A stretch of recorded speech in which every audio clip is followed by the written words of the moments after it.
welcome to the Lionel Shipman Ship-Shape Your Finances show here on the CWR Network. And I am your host, Lionel Shipman. Thank you so much for tuning in tonight, and thank God for another day to make a positive impact in the lives of others. I want to give a big thanks to all of my regular listeners and welcome to all of my new listeners. That opening music is called Flame by Candy. If you did not know, April is Financial Literacy Month. It is a month that's set aside where we highlight the importance of financial literacy and to teach Americans how to establish and maintain healthy financial habits. Now, tonight will be the final show or the last show for this month in celebration of Financial Literacy Month. And we have had some fantastic guests over the last 3 weeks, and we have another great guest tonight. A very special guest, Ms. Pamela McCoy, is in the house tonight, and you will hear her live in the main segment. We will be talking about financial literacy, among many other topics tonight. The call-in number is 917-889-078. Again, the call-in number is 917-889-8078. Now, in celebration of Financial Literacy Financial Literacy Month, I would like for you to listen to this financial literacy moment. Most Americans never leave home without either a debit or credit card in their possession. In fact, debit card use has actually now surpassed credit card use among consumers. But despite their popularity, some of us are confused about the security features that protect debit card use. Financial expert, journalist, and best-selling author Jean Chatzky. Most of the protections which guard debit card holders from fraudulent or unauthorized charges like zero liability are typically in effect whenever a cardholder signs for a purchase or makes a purchase online. For instance, what zero means is that cardholders pay nothing for unauthorized purchases made on their debit cards. Chatzky says debit card use can be used as an effective budgeting tool and offers these tips for consumers for using their debit cards responsibly. I want you to record all of your transactions.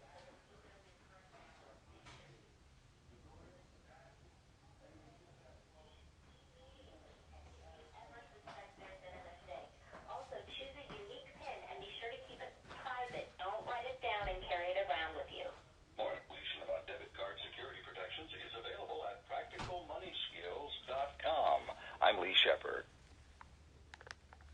All right, we're going to take, as we've done the whole month, we're taking an early break this evening to give way to a special guest tonight so we can have hopefully a very helpful, informative discussion regarding financial literacy. So please stand by, and we'll be back right after this break.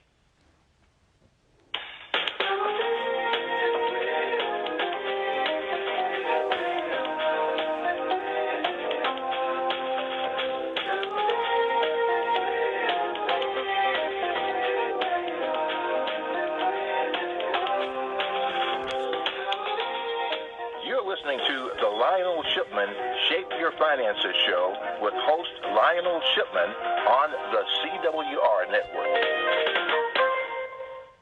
This message is for all of you sitting in the passenger seat. And apologies if it gets a little uncomfortable, but how does it feel to be at the mercy of someone who thinks a random text is more important than your life?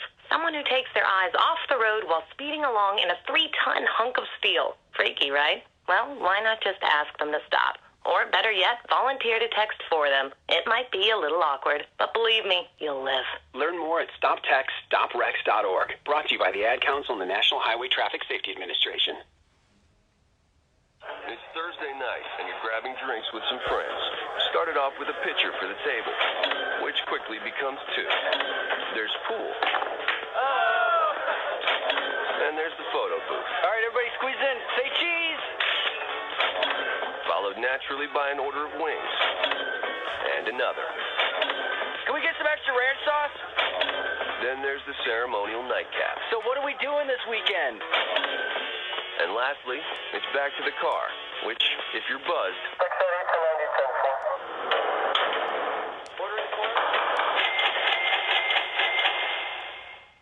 could be the most expensive night of your life.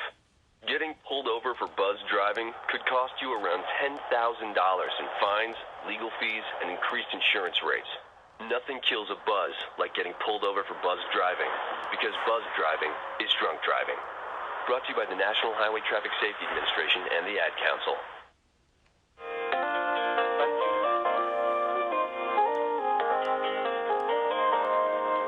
Welcome back to the Lionel Shipman Shape Your Finances show with your host, Lionel Shipman, on the CWR Network. Well, tonight we have a very special guest. She has more than 28 years of experience in the credit industry.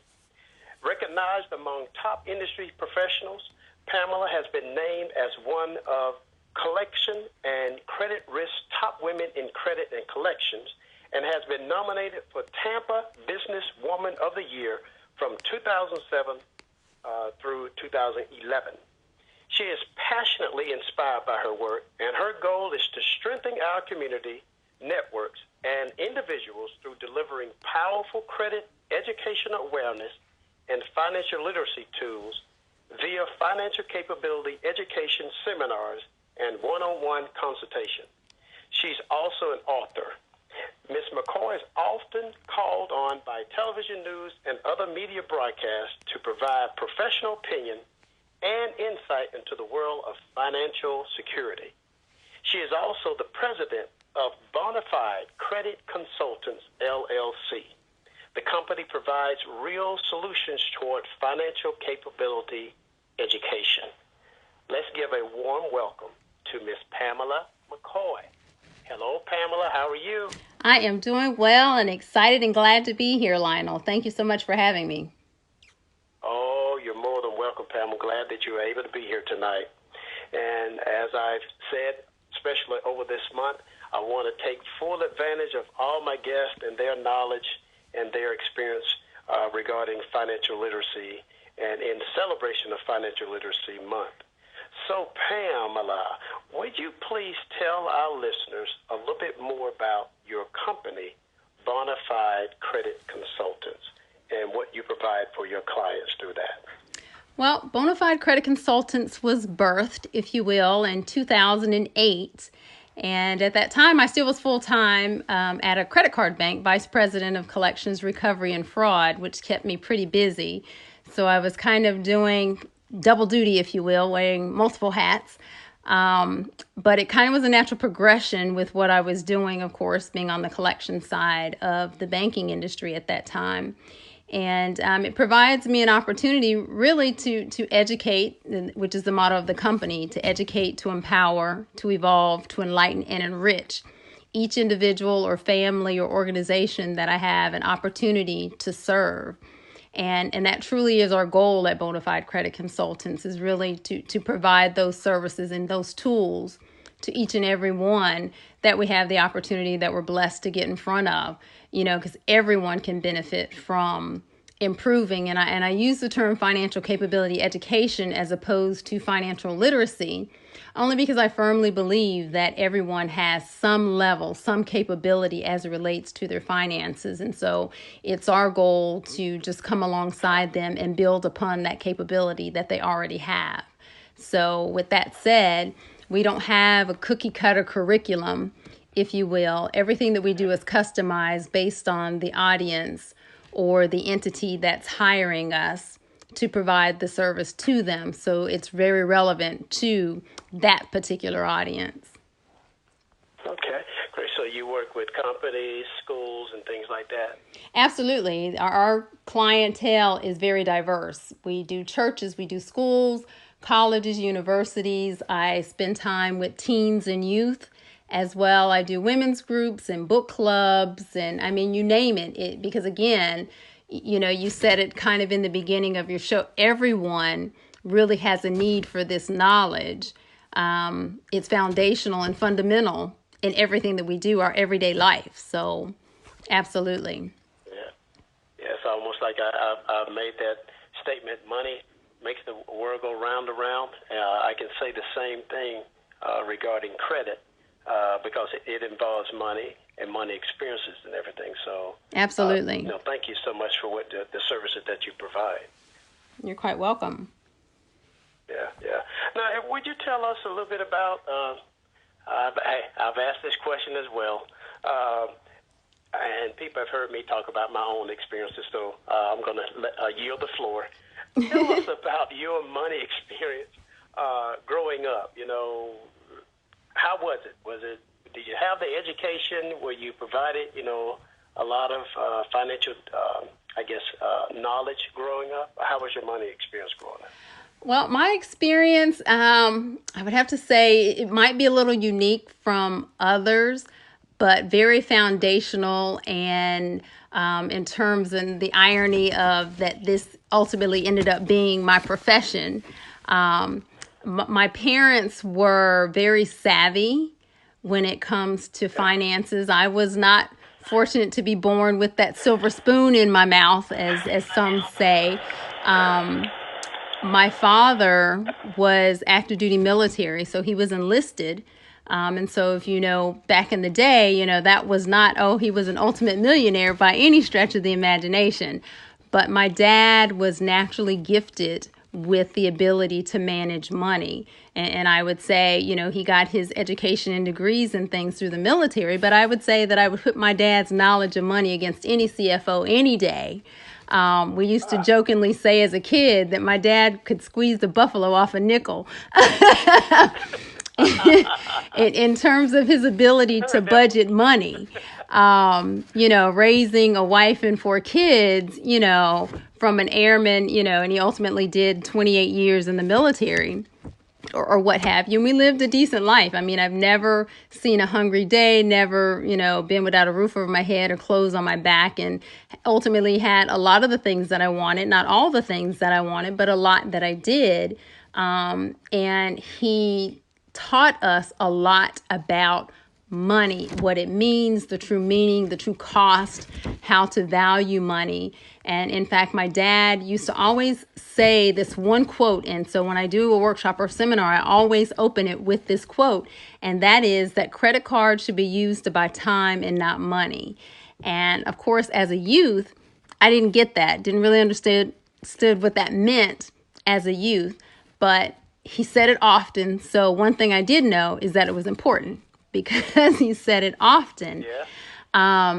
And so when I do my seminars, I throw that quote out there at the beginning and then challenge the participants to explain to me what that means by the end of the seminar.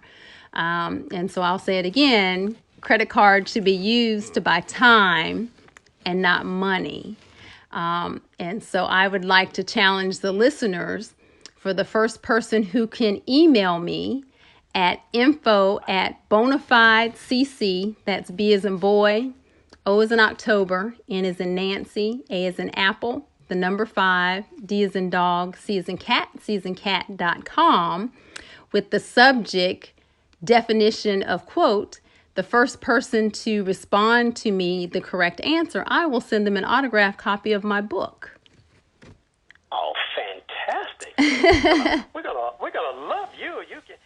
You challenged us first of all. You reward by doing something. So that's fantastic. Give us the email address one more time to make sure that we all got it. It's info@BONA5DCC.com. BONA number 5 DCC.com. Perfect. Okay, listeners, get to thinking about that quote and get that response to Pamela. And hey, you have the opportunity possibly getting an autographed copy of her book. Absolutely. Good. Now, of course, many people have heard we as financial professionals talk about needs versus wants versus desires, and then just hearing how you were brought up, that you had some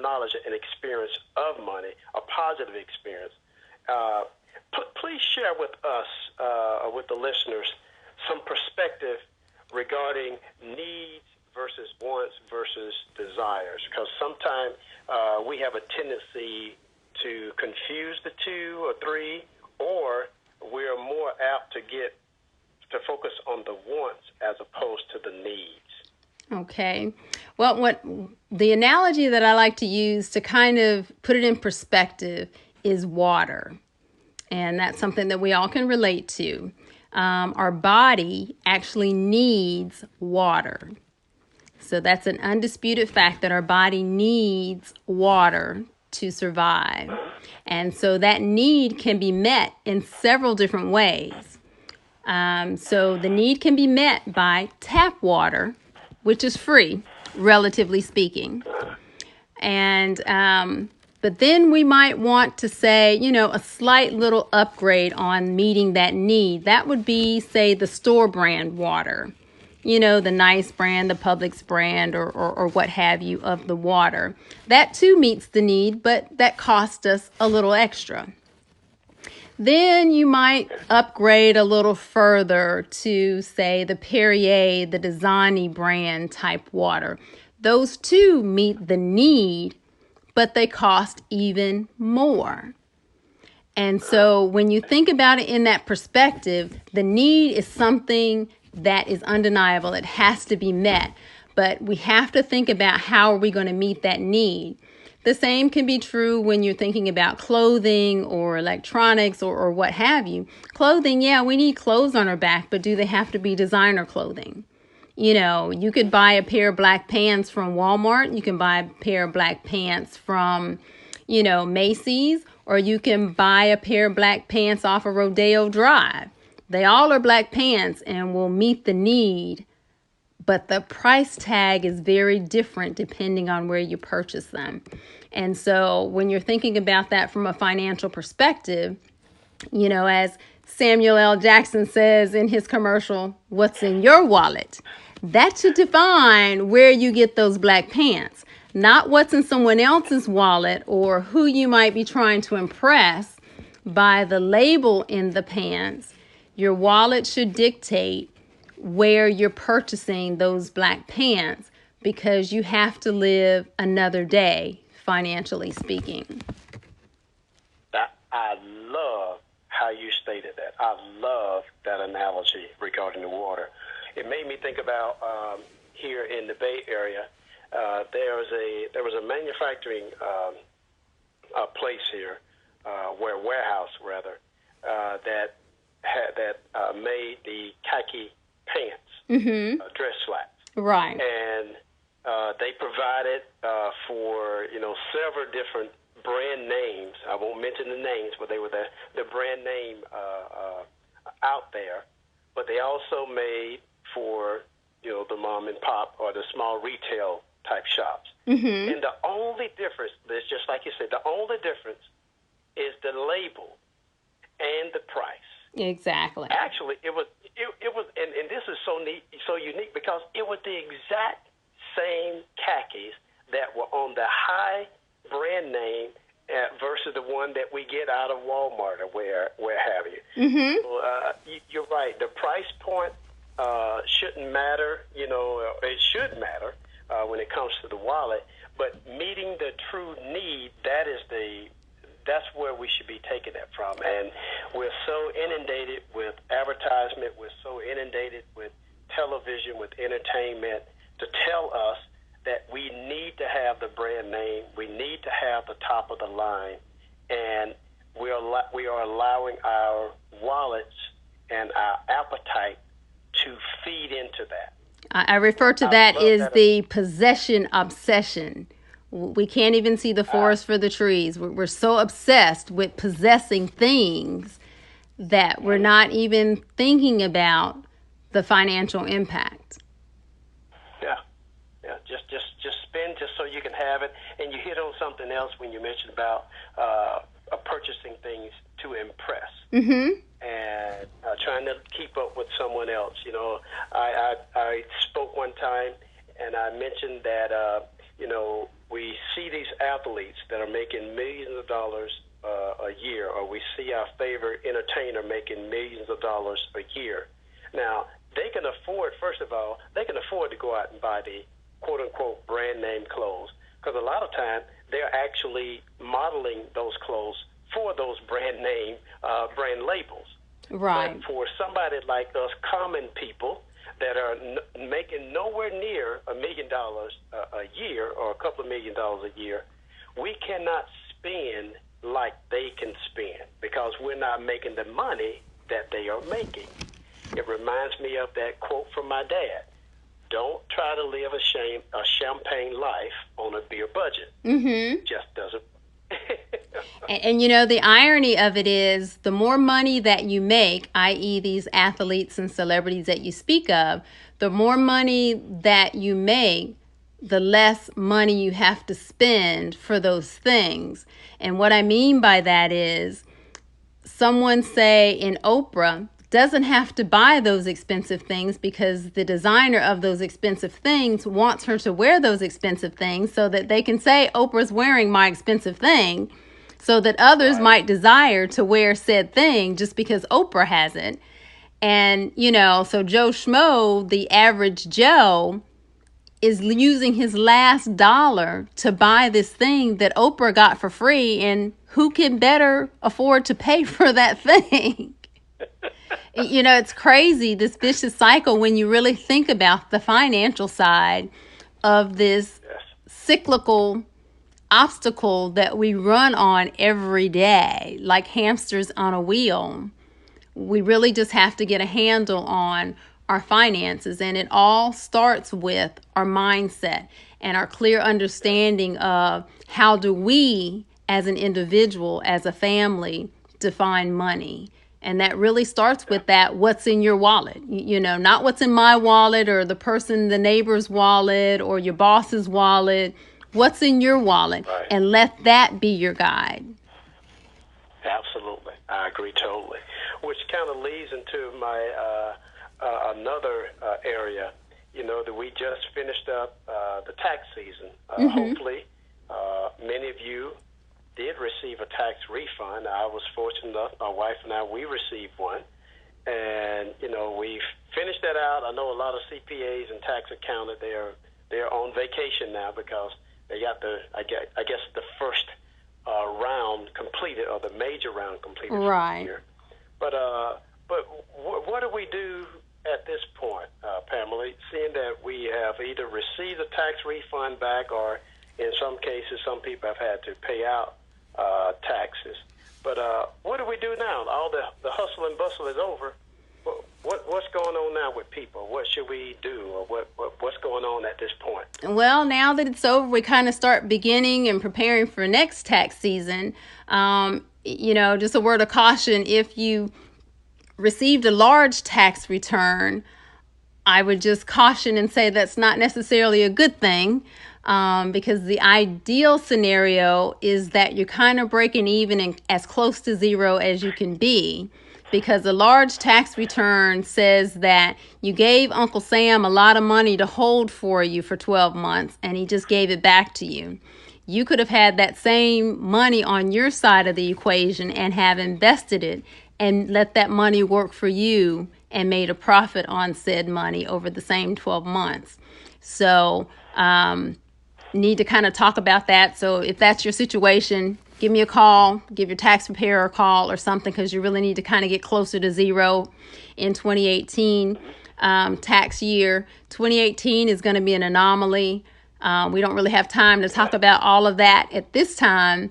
But I would just say, from personal perspective as well as a small business perspective, keep up with all of your receipts, you know, because we really just don't know yet what 2018 really means for tax season because of all of the tax changes that have taken place and have not yet been really interpreted yet. So we really don't know what it means. We just know that there's changes. So just buckle up, buckle tight, you know, be prepared. Don't throw away anything. When in doubt, keep it. I highly recommend scanning, you know, as opposed to the paper, because paper gets lost, and this would not be the time to have misplaced a piece of paper only to find out that it was a very, very important piece of paper that you need. So scanning, I highly recommend scanning receipts and documents. Whenever in doubt, make sure that it's electronic so you can put your hands on it, 6-9 months from now, just in case you need it. Perfect. Oh, great. Well, you gave us something to go on. I mean, it's because so many people, when they pass this point of tax season, it's like, okay, that's over. But right. Knowing now, we need to start preparing, because you're right. There's a lot with the tax laws changing a bit. The new tax bill that was just approved and put forth. You're right. The potential of having a lot of changes for this tax season is definitely extremely high. So encourage all my listeners, keep all your receipts, all of your papers, keep everything on hand, scan. As Pamela May mentioned, that's a very good tip for all of us to do as we finish out this year, which is unbelievable that we are almost at the end of April. Yes, it's crazy. That time is going by. Seems like to be rather fast for the year. But wow, I'm coming up to the end of my show. I cannot believe this. Yeah, time is flying. I'm gonna have to ask this question. Will you please come back? I certainly will. I certainly will. Perfect, because I have some other questions that I have to ask, and I think that will be beneficial for the listening audience to hear and to get your expertise and get some good, I call it nuggets of knowledge. Yes. From you. Well, perfect. We're going to have to schedule another time to get Pamela back on the show to finish out this segment, because I still have some questions to ask, and as always, I have more information than I do time. So. Yeah, but I want to get in before we go about my upcoming seminar. I don't want to miss out on that, because I want all the ladies, all your female listeners to quickly sign up. Tomorrow there's going to be a flash sale at 5:55 p.m. So they need to... Tell us the full details. Go ahead. Tell us the full details. The seminar will be June the 23rd from 9 to 1. The title of the seminar is F5, Fueling Financial Fire for Females. Sorry, guys, this is women only. But tomorrow at 5:55 p.m., to be in line with the F5, the flash sale will happen via Eventbrite or via my website, www.bona5dcc.com. They can purchase their tickets during the flash sale. There's only going to be 15 flash sale tickets available. So first come, first serve. They want to make sure that they're there to get that $20 off during the flash sale. So, only 15 tickets available during the flash sale. So be there. Okay. www.bona5dcc.com. And while they're there, they can also pick up a copy of my book for their friend, because if they come to the seminar, their ticket will include a copy of my book. Okay. Perfect. Now, the last time I saw you, most of the time when I see you out, you have something on, a great advertisement. Now, you have other products there as well, right? I do. I have 2 T-shirts they'll find on the website as well. Okay, perfect. So make sure you check out our website. She has some great... I'm a little jealous because I don't have anything for me, but I think I need to get on the website and get me something as well. But great book, great information, great products out there for Pamela. So please take advantage of getting to the website. If you want to get to that seminar, you need to get register by tomorrow afternoon at 5:55. Yep, the flash sale starts at 5:55 tomorrow for the $20 off discounted tickets, but then the early bird tickets will kick in after that. But I want your listeners to be able to take advantage of the $20 off. But not to fret. The seminar is not until June the 23rd, so there'll be plenty of time to get tickets. I just wanted to be able to take advantage of the sale. Oh, absolutely. Perfect. Now, as we get ready to close, would you be so kind to kind of give us, or give the listeners, about 2, maybe 3 good financial tips or some good financial advice as we come to a close tonight? 1, don't forget my daddy's quote that credit card should be used to buy time and not money. And really, with needs, wants, and desires, I need your listeners to really just focus on the needs. Focus on your needs. The wants and desires, they'll come in time, but we need to focus on our needs, and that is directly tied to what is in your wallet. And the key word there, your wallet, not the neighbors, not your aunt, uncle, your mom, your dad, your friends, your neighbor, your wallet. If you don't have a spending plan, which we really didn't talk about tonight, you need to kind of get a spending plan that will help you with that, staying focused on your needs. Perfect, great. Well, Pamela, thank you so much for coming on tonight. Thank you so much for having me. I really enjoyed being here. Perfect, and we will definitely schedule another time so we can do a part 2 of our conversation. Sounds like a plan. Perfect. All right, well, that's a wrap for tonight. Thank you, everyone, for tuning into the Lionel Shipman ShipShape Your Finances show. My show is weekly, every Tuesday at 8:30 p.m. Eastern Standard Time. If you are not on social media, or if you're not following me on social media, I highly encourage you to do that. On Instagram, Twitter, LinkedIn, and Facebook. You can also connect with me on my website at www.shipmanconsulting.com.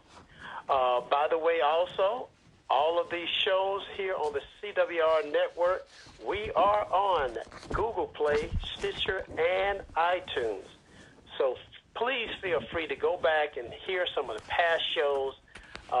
In addition to the past shows, you can also hear some of the archive shows on my website, in addition to Google Play, Stitcher, and iTunes.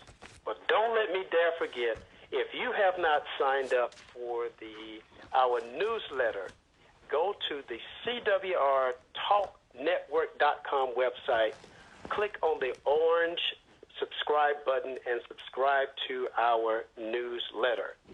If you have not purchased my new book, Sacred Vows, The Knot or Not, it is on Amazon and Barnes & Noble. For any autographed copies, yes, you can get an autographed copy.